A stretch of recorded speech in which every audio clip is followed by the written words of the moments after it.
What's up, you guys? Welcome to another episode of Car Chapter, and we're taking the Infiniti to the dealership. Twin turbo life, 18 miles a gallon. We need to get gas. It's been like a week and a half since I got gas on the Q60.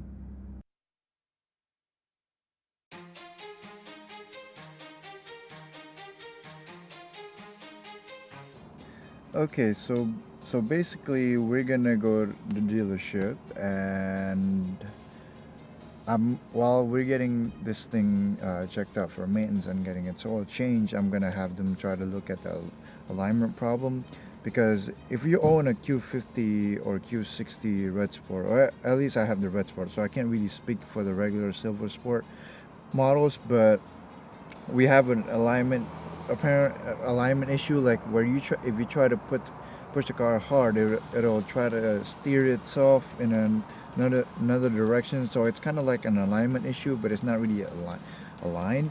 And last time I bought the Infiniti to the dealership, I pointed out this issue, and then they just said that they fixed the alignment issue, but then it never really went away.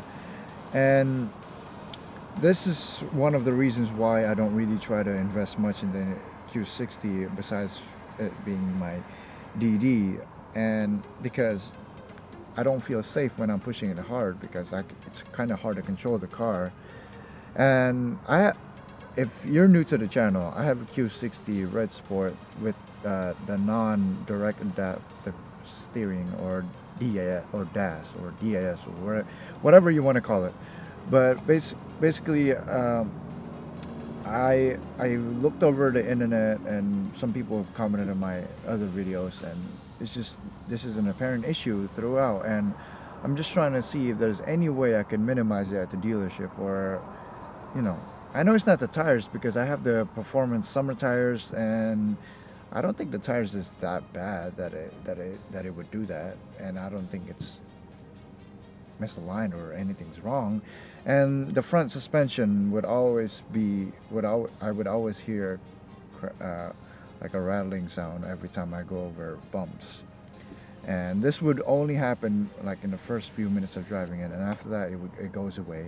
And then the driver's side mirror over there makes a rattle sound every time I pull it down, and that never went away, but it never got worse either. So I want to see if I can try to replicate the sound when I go to the dealership later.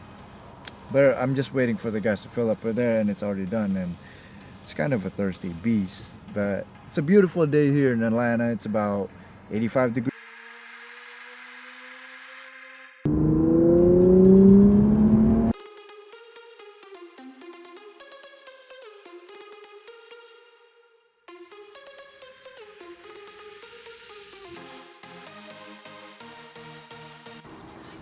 Alright, so I dropped the car off, and apparently I'm a little early for my oil change. So they told me to get an oil change at 10,000 miles, and mine only has about 5,200 miles now.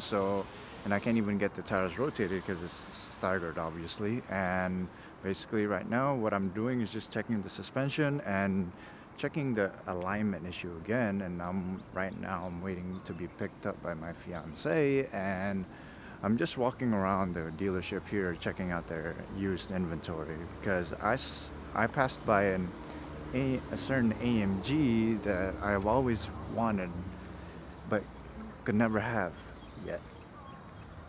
I don't know about you guys, but if I had the money to spend out on an M car or an AMG, even though I have a BMW, I have the 440 now, as much as I like the M3 and M4, I would honestly go with an AMG like this one right here. This is a C63. I'm pretty sure it's the base 63, not the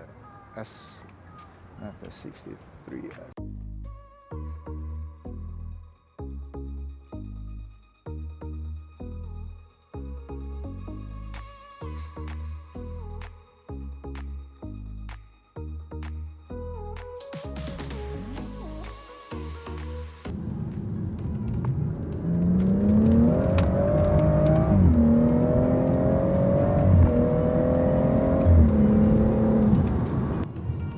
So I just got a call from Infiniti, and then the service advisor told me that the exact same spot that we got aligned last time. Remember for the first time I brought this issue up with Infiniti? So they got it aligned free of charge last time, and then the second time, this exact same spot needs to be aligned, and then they want to charge me $100 just for this alignment. And I told them that I wasn't willing to pay because, well, basically something's wrong with the alignment, because in a 5,000 mile span of owning the car, this is my second time having to realign the car now, and it's just kind of weird. And basically, if they found a problem with the alignment the first time, shouldn't they cover it the second time too?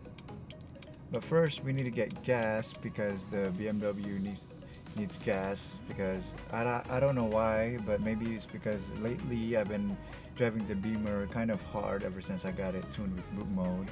It's just so aggressive ever since the tune that you feel like you want to just push it all the way up to its 7,000 RPM, you know? But we gotta get gas first, and while we're waiting for the Infiniti, well, we don't have to wait for the Infiniti anymore because I already got a text saying that the alignment is covered, and I'm gonna be picking it up after this.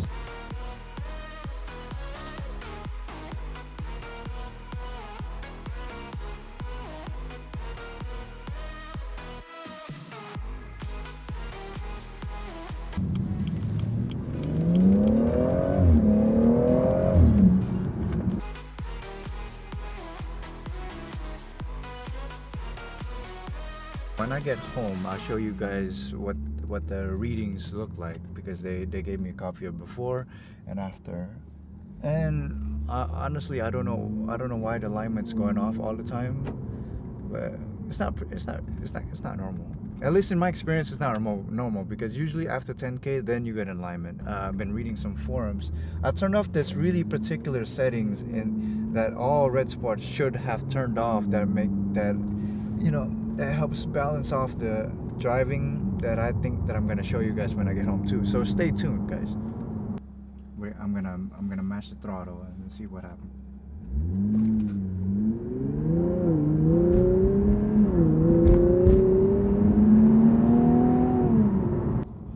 So now in a straight line, when you go full throttle, or if you go into any heavy acceleration whatsoever, it's actually kind of stable now, and it's not really poking around in different directions like it used to.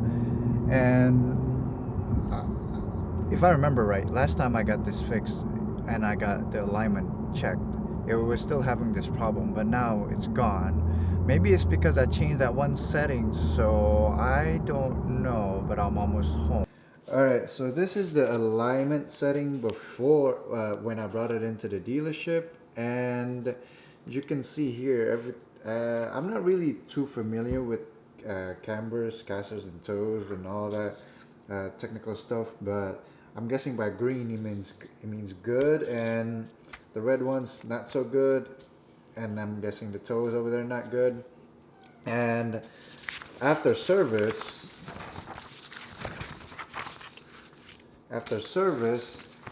everything's all green. We like green, and then only this one's red. I don't know why this one's still red, but when I drove it home just now, the car is all better. It feels like it's really going in the way that you want it to. Obviously I've only driven it for about 3 miles, since the dealership's only about 3 miles away from here, but after this I'm gonna go ahead and pick up Cosmo, and then from there it's like across the city, so I might have a better feeling of what the steering feels like. But so far everything feels good. So one important setting that you need to change in the Infiniti is you gotta go to Infiniti drive mode selector, and you gotta turn off the active trace control here, because apparently what I read, by what I've read on the forums, is that what this setting does is it kind of passively brakes for you even when you're putting the throttle in, so that's why you don't feel like you're going 100% of the way. So it feels like the car is being held back, and for some weird. I've seen a couple people comment that this is the reason why the Infiniti likes to go around everywhere when you put hard throttle in. So consider turning this off and getting your alignment checked. So yeah, I changed clothes because I'm about to start detailing the BMW after this. And so that's it for today's video, and I'll see you guys tomorrow when I bring the BMW to the dealership, and we'll see what happens, what I'm gonna find out then, to get ready for Vegas. So see you guys tomorrow. Subscribe to the channel, like this video, and bye bye.